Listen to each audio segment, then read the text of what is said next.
কেউ কোন একটি কাজ করেছে, অপকর্ম করেছে, বাংলাদেশে পশুর মতো অনেক কাজ করেছে, ফ্যাসিজম করেছে, যা ইচ্ছা তাই করেছে, আমরাও সেটি করতে পারি না। যদি করি তাহলে তাদের সাথে আমাদের পার্থক্য থাকে না, বরং আমরা দেখিয়ে দিব যে কিভাবে আগামীর বাংলাদেশকে বিনির্মাণ করা যায়। আপনাদের কাছে আমাদের প্রাণের অনুরোধ, আমাদের এই সম্পদগুলো, রাষ্ট্রীয় সম্পদগুলো আপনারা রক্ষা করুন, ভাঙচুর জ্বালাও পোড়াও থেকে আপনারা দূরে থাকুন। আমাদের যারা মিডিয়া কর্মী ভাই বোন রয়েছে তাদেরকে আপনারা সহযোগিতা করুন। আজকে আপনাদের এই গণবিপ্লব, এই অভ্যুত্থানের মাধ্যমে পুরো বাংলাদেশে যেটি হয়েছে সেটি হচ্ছে বাংলাদেশকে সামনে নিয়ে যাওয়ার বা বিজয়ের একটি প্রাথমিক ধাপ। এর কিন্তু আরো অনেকগুলো ধাপ রয়েছে। এটির চূড়ান্ত পর্যায়ে যাওয়ার পূর্ব পর্যন্ত আমাদেরকে প্রত্যেকটি স্টেপ অনেক চিন্তা করে ফেলতে হবে। আপনারা মনে রাখবেন, যারা আজকে পরাজিত হয়ে চলে গিয়েছে তারা কখনো একদিনের মধ্যে পুরো বাংলাদেশ থেকে শেষ হয়ে যাবে না।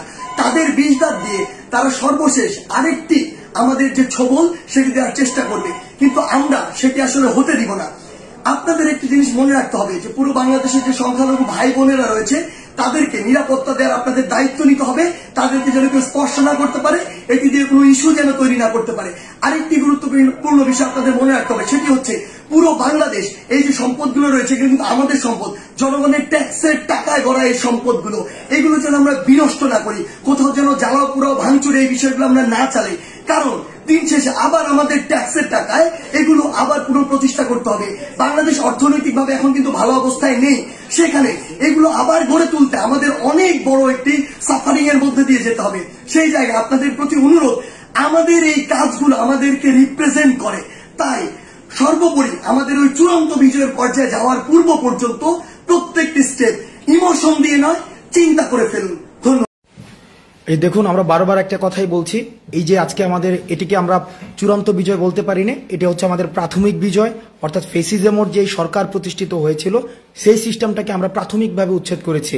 কিন্তু আপনাদেরকে সচেতন থাকতে হবে, দেশটা আমাদের, এই দেশটা আমাদেরকে রক্ষা করতে হবে, সংখ্যালঘুদের নিরাপত্তা আমাদেরকেই দিতে হবে এবং আমাদের ছাত্র জনতা সম্মিলিতভাবে এই দেশটাকে গড়ে তুলতে হবে। সুতরাং আপনাদেরকে বারবার বলছি, আপনাদের বারবার একটা জিনিস আমরা বলছি, আমাদের আশেপাশে যারা রয়েছে, আমাদের আশেপাশের প্রত্যেকটা যে পারস্পরিক নিরাপত্তার দায়িত্ব সেটা আমাদেরকেই নিতে হবে।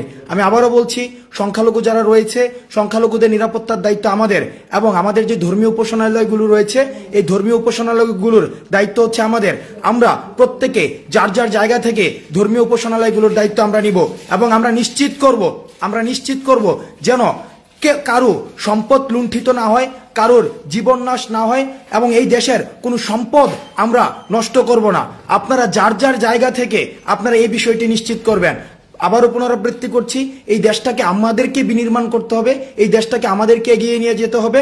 আমাদের ছাত্র জনতার সম্মিলিত প্রচেষ্টায় আমাদের যে বৈষম্যহীন যে বাংলাদেশের স্বপ্ন আমরা দেখেছি সেই স্বপ্নটি আমরা বাস্তবায়ন করতে পারবো।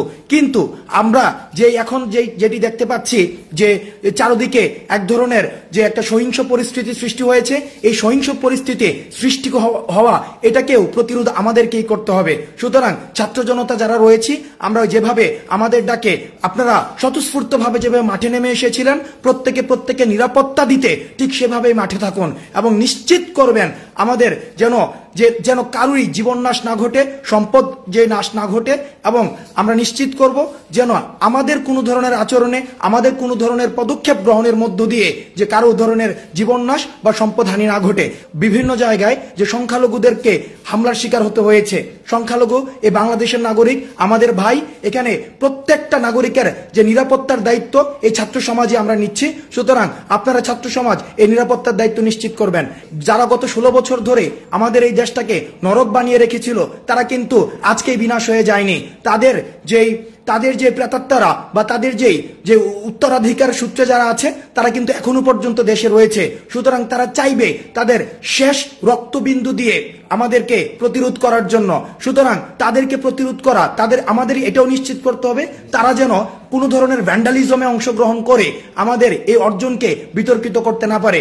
এবং গণমাধ্যমে যারা রয়েছে, গণমাধ্যমের খবর সংগ্রহ, খবর প্রচার এবং খবর প্রসারের ক্ষেত্রে আপনারা সহযোগিতা করবেন। তাদের পেশাদারিত্বের সাথে আমাদেরকে যেভাবে আমাদের বার্তাটি বিশ্ব সার্বজনীন এবং বিশ্বের কাছে পৌঁছাতে যে ধরনের ভূমিকা পালন করেছে সেটাকে আমরা কৃতজ্ঞতার সাথে স্বীকার করি। সুতরাং গণমাধ্যম জরুরি যে সেবাগুলো রয়েছে সেই সেবাগুলোর যে প্রসার, ফায়ার সার্ভিস, মেডিকেল সার্ভিস, সেই জায়গাগুলো আপনারা নিশ্চিত করবেন।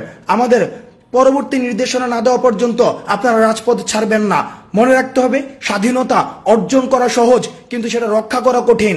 আমাদেরকে যেন কোনোভাবেই কোনো ভ্যান্ডালিজমের সাথে আমরা নিজেরাও যুক্ত হব না, কোনো ভ্যান্ডালিজমে আমরা আরেকজনকে উৎসাহিত করব না।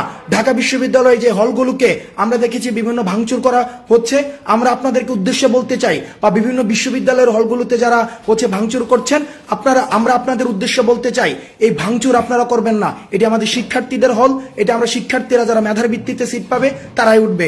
সুতরাং কোনো ভ্যান্ডালিজম নয়, কোনো সংখ্যালঘু নির্যাতন নয়। সবাই ভালো